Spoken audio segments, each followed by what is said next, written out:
আমার শরীরটা যদি বডি বিল্ডারের মতো হতো তাহলে অন্যরা আমাকে নিয়ে হাসাহাসি করতে পারতো না বন্ধুরা। তাই আমি এখন থেকে জিমে চলে এসেছি।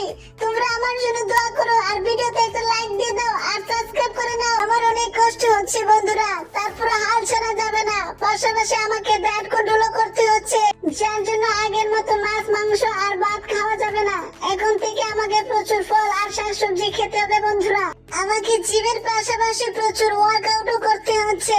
ওই টিস টিস ওই টিস টিস ওই টিস টিস ওই টিস ওই ওই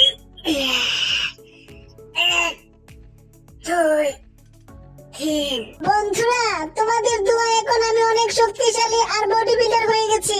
এক সময় যারা আমাকে দেখে হাসাহাসি করতো এখন আর তারা হাসাহাসি করার সাহস পায় না, তারা আমাকে দেখে ভয় পায় আর পালিয়ে বেড়ায়।